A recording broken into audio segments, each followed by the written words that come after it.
லப்த்வா குலதனம் ராஜா லங்காம் பிராயாத் விபீஷணஹ. இக்ஷ்வாகு குலதனமான அந்த ரங்கநாதனை பெற்று விபீஷணாழ்வான் தன்னுடைய திவ்யக்ஷேத்திரமான அந்த இலங்கைக்கு சென்று கொண்டிருக்கக்கூடிய சமயத்தில் இரண்டு நதிகளுக்கு நடுவில் அமைந்திருக்கக்கூடியதான ஒரு சிறிய மணல் திட்டு, இப்பொழுது நாம் திருவரங்கம் என்கிறோமே, அந்த ஸ்ரீரங்க க்ஷேத்திரத்தில் சந்திரபுஷ்கரணி கரையில் சேஷபீட்டத்தின் அருகிலே தர்மவர்மா முதலான மகாத்மாக்கள் தவம் செய்து கொண்டிருந்தார்கள். அவர்கள் தவத்தின் பயனாக ரங்கநாதன் இங்கேயே நித்யஸ்ரீ நித்தியமங்கலமாக எழுந்தருளி இன்றளவும் நமக்கு அனுகிரகத்தை செய்து கொண்டிருக்கிறான். விபீஷணனுடைய மனக்லேசத்தை நிவர்த்தி செய்வதற்காக தென்திசை இலங்கை நோக்கி, எந்த இலங்கையில் விபீஷணன் தான் இப்பொழுது ராஜ்ய பரிபாலனம் செய்து வருகிறானோ அப்படிப்பட்டதான அவனுடைய திவ்யக்ஷேத்திரத்தை தன்னுடைய திருக்கண்களினாலே கடாட்சித்துக் கொண்டு ஸ்ரீ ரங்கநாதன் சேவையாகிறான். இப்படித்தான் ஸ்ரீ ரங்கநாதன் உத்தமமான இந்த திவ்யதேசத்திற்கு வந்ததாக நம்முடைய புராணங்கள் சொல்லுகின்றன.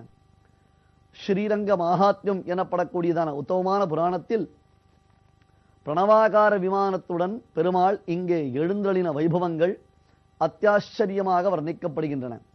இன்றும் ஸ்ரீரங்கத்திற்கு சென்று நாம் அங்கே ரங்கநாதரை சேவிப்பதற்கு முன்பாக அங்குள்ள கருட மண்டபம், மிக பிரம்மாண்டமான வைனதேயமூர்த்தி, உலகத்தில் வேறு எந்த இடத்திலும் சேவிக்க முடியாத ஒரு பிரம்மாண்டமான திருக்கோலத்தில் வைனதேயமூர்த்தியை திருவரங்கத்தில் சேவிக்கிறோம் அல்லவா?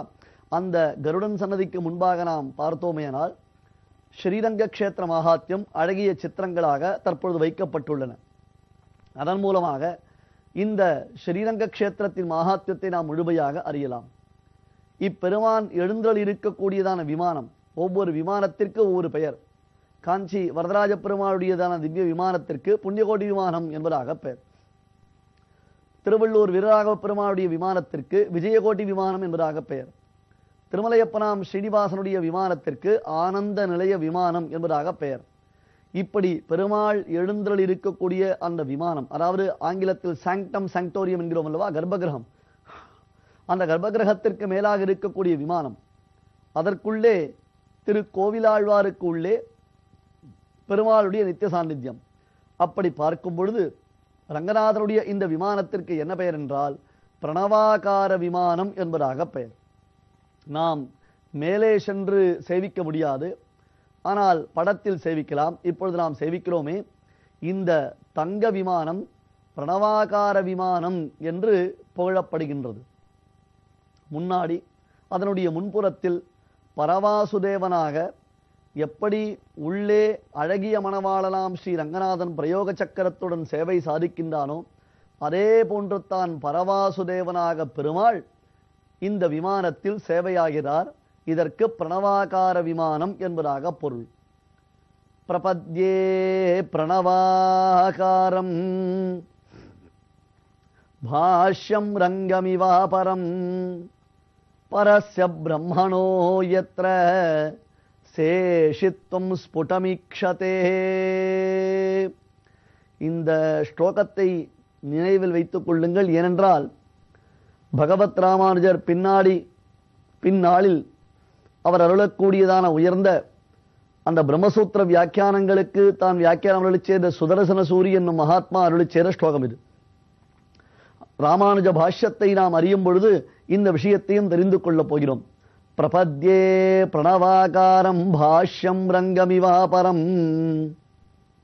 பிரபத்யே பிரணவாகாரம், பிரணவாகாரத்தை சேவிக்கிறோம். ஆகாரம் என்றால் வடிவு, பிரணவத்தின் வடிவமாக, பிரணவத்தின் வடிவத்தில் அமைந்திருக்கக்கூடியதான இந்த விமானம் பிரபத்யே பிரணவாகாரம். இந்த பிரணவாகாரத்தை போன்று மற்றொன்று இருக்கிறது. எது தெரியுமா? பாஷ்யம், பகவத் ராமானுஜருடைய பாஷ்யம்.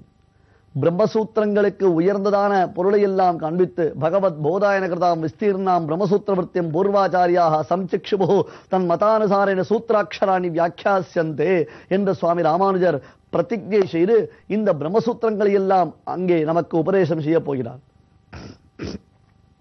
பிரபத்யே பிரணவாகாரம் பாஷ்யம். அப்பொழுது இந்த பாஷ்யத்திலும் அகார உகார மகார இந்த மூன்று எழுத்தினுடைய அர்த்த விசேஷங்கள் காண்பிக்கப்படுகின்றன. இந்த மூன்றும் ஒன்றாக சேர்ந்தால் தான் பிரணவத்தினுடைய அர்த்தம் காண்பிக்கப்படுகிறது. அபிரக்ஷிதும் அக்ரதஸ்திதம் துவாம் பிரணவே பார்த்தரதேச்ச பாவயந்தஹா என்பார் சுவாமி ஸ்ரீ வேதாந்த தேசிகன். அர்ஜுனனுடைய தேரிலும் மற்றும் ஓம்காரமாகிற அந்த பிரணவத்திலும் இந்த லட்சணத்தை நாம் பார்க்கலாம்.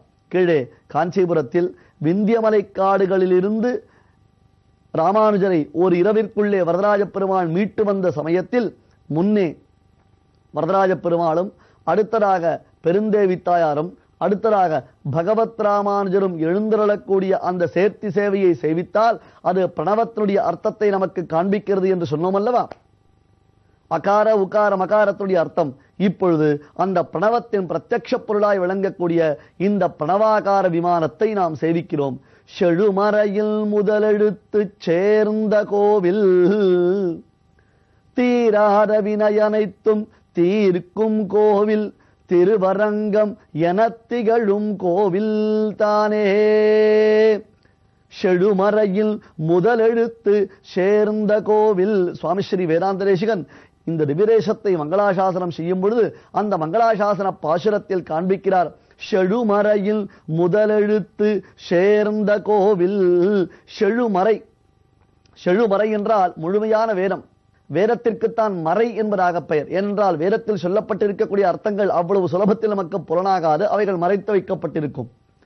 பெரும் செல்வத்தை, நம்மிடத்தில் இருக்கக்கூடியதான மதிப்பு வாய்ந்த பொருளை நாம் அப்படியே எல்லோருக்கும் திறந்து காண்பித்து விடுவோமோ? இல்லையே. அதை மறைத்து சேமித்து காப்பாற்றி அதற்கு உரியதான பந்தோபஸ்துகளை செய்துதான வைக்கிறோம். அதுபோலத்தான் வேதத்திற்குள்ளே பலவிதமான அரும்பெரும் விஷயங்கள் நிறைந்திருப்பதினாலே அந்த வேதத்திற்கு மறை என்பதாக பெயர். செழுமறை, செழுமறை என்றால் உத்தமமான வேதம். அந்த வேதத்தினுடையதான முதல் எழுத்து, வேதத்தின் முதல் எழுத்து என்ன? எத்வேதாதோஸ்வர புரோக்தோ வேதாந்தேஜ பிரதிஷ்டிதா தஸ்ய பிரகிருதிலீனஸ்ய பரஸ்ய மகேஸ்வரஹ என்பதாக வேதவாக்கியத்தை பெரியோர்கள் சொல்லும் பொழுது பிரகிருதி லயம், பிரகிருதி என்றால் உற்பத்தி, லயம் என்றால் அதற்குள்ளேயே சென்று சேருவது. அதை ஆராய்ந்து பார்க்க வேண்டும். அதாவது எப்பொழுது வேதத்தை அத்தியனம் செய்ய ஆரம்பித்தாலும், எப்பொழுது வேதவாக்கியங்களை சொல்ல ஆரம்பித்தாலும் பெரியோர்கள் என்ன சொல்லுவார்கள் தெரியுமா? ஹரிஹி ஓம் என்று சொல்லித்தான் ஆரம்பிப்பார்கள். அப்புறம் வேதம் முழுவதுமாக ஓதப்பட்டு அந்த வேதம் முடிந்தது என்றால் உடனே ஹரிஹி ஓம் என்று சொல்லி முடிப்பார்கள். அப்ப பிரகிருதி லயம், அந்த ஓம்காரமாகிறதான உண்மை பொருளில் இருந்து வேதமானது அத்தியனம் செய்ய ஆரம்பிக்கப்படுகிறது. மறுபடியும் ஓம்காரத்துக்குள்ளேயே அந்த வேதமானது முடிவுறுகிறது. தஸ்ய பிரகிருதி லயம், அதிலேயே உற்பத்தி, அதிலேயே நிறைவுறுகிறது. ஆகையால் செழுமறையின் முதல் எழுத்து என்றால் வேதத்தினுடைய முதல் எழுத்து என்பதற்கு ஓம்காரம் என்பதாக பெயர். இந்த ஓம்காரத்தை தான் சம்ஸ்கிருதத்தில் பிரணவாகாரம் என்று சொல்லுகிறோம். பிரணவம் ஓம் என்னும் எழுத்து.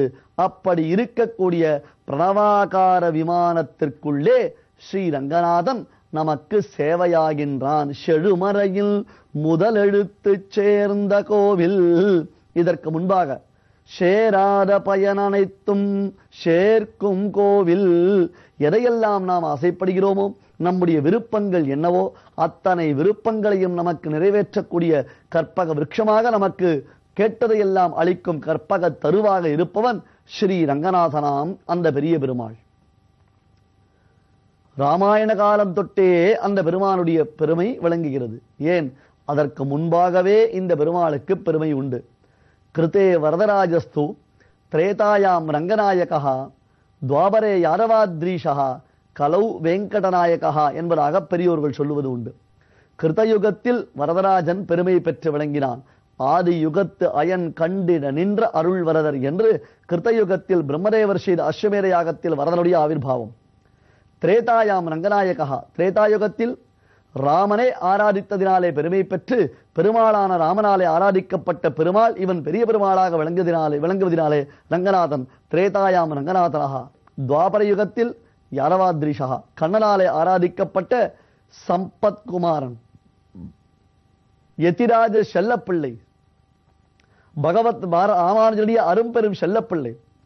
அற்புதமான கதைகள், மேனி சிலுக்க வைக்கக்கூடிய கதைகள். சுவாமி ராமானுஜருடைய அந்த அரும்பெரும் வாழ்க்கையில் நிகழ்ந்த அற்புதமான சரித்திர விசேஷங்களை நாம் முழுவதுமாக அனுபவிப்பதற்கு நமக்கு ஒரு மனித ஆயுள் போரவே போராது என்று சொன்னால் இது மிகையற்ற வார்த்தை. சத்தியம் சத்தியம் புனசத்தியம் உத்ருத்திய புஜமுச்சரே. அவ்வளவு விசேஷங்கள் இங்கே அமைந்திருக்கின்றன. அடுத்தது கலவு வெங்கடநாயகா. கலியுகத்தில் கண்கண்ட தெய்வமாக மக்கள் அனைவரும் சென்று சேவிக்கக்கூடிய பெருமாள் மலையப்ப சுவாமி ஸ்ரீ ஸ்ரீனிவாசன் திருவேங்கடமடியான். ஒரு மூர்த்தி தான், ஆனால் 4 நிலைகளில் 4 யுகங்களில் இந்த 4 மூர்த்திகளுக்கு பெருமை உண்டாகிறது. ஒரே மகாவிஷ்ணுவினுடைய சொரூபம் தானே ரங்கநாதன், வரதராஜன் அல்லது ஸ்ரீனிவாசன் அல்லது சம்பத்குமாரன். ஆனால் யுகங்களில் அவர்களுக்கு பெருமை உண்டு. துணையான வீடனுக்கு துணையாம் கோவிலான அப்பெருமாள் சேராத பயனெடுத்தும் சேர்க்கும் பெருமாளாகவும் செழுமறையின் முதலெடுத்து சேர்ந்த கோவிலாகவும் விளங்குகிறான். ஓம்காரத்தின் உண்மை பொருளாய் விளங்கக்கூடிய பிரபத்யே பிரணவாகாரம் பாஷ்யம் ரங்கமிவாபரம் பரஸ்ய பிரம்மணோயத்திர சேஷித்துவம் ஸ்புடமிக்ஷதே. பகவத் ராமானுஜர் பிரம்மசூத்திரத்திற்கு அருளி செய்திருக்கக்கூடிய அந்த வியாக்கியானத்திலும் பரதத்துவமாக பரம்பொருளாக எல்லோரும் சென்று மோட்சத்திற்காக இறைஞ்சும் அந்த மேன்மை மிக்க பொருளாக விளங்குபவனும் இந்த ரங்கநாதன் தான். அதில் பிரணவத்தினுடைய அர்த்த விசேஷங்கள் காண்பிக்கப்பட்டிருக்கின்றன. அதே ரங்கநாதன் தான் நேரடியாக நாம் சென்று சேவிப்பதற்கு எல்லோருக்கும் புலனாகும்படியாக திருஷ்யத்தே ரங்கமத்தியே என்பார் சுவாமி தேசிகன். அதுபோன்று இந்த திருவரங்க நகரத்திற்குள்ளே பிரணவாகார விமானத்திற்குள்ளே சேவை சாதிக்கின்றான். தர்மவர்மா என்னும் மகா சக்கரவர்த்தி செய்த தவத்தின் பயனாகவும் விபீஷணனுக்கு ராமபிரான் செய்த அனுகிரகத்தின் அடையாளமாகவும் இன்றளவும் தினந்தோறும் இலங்கை வேந்தனான விபீஷணனாலே ஆராதிக்கப்படும் எம்பெருமானாகவும் ஸ்ரீ ரங்கநாதன் அருள் பாலிக்கின்றானே. சப்த பிராகார மத்தியே சரசிஜ முகுளோத்பாசமானே விமானே. 7 பிராகாரங்கள், 7 பிராகாரங்கள், பிரம்மாண்டமான திருக்கோவில். ஏன், ஒரு காலத்தில் ஊரே திருக்கோவில், திருக்கோவில் தான் ஊர், அப்படித்தான் இருக்கிறது. சப்த பிராகாரத்தின் மத்தியில் தாமரை மலர்ந்தார் போலே விளங்கக்கூடிய அந்த பிரணவாகார விமானத்திற்குள்ளே திவ்ய ஜோதிஷாக திவ்ய தேஜோ புஞ்சமாக ஒரு தெய்வீக திருக்கோலம் விளங்குகிறதே.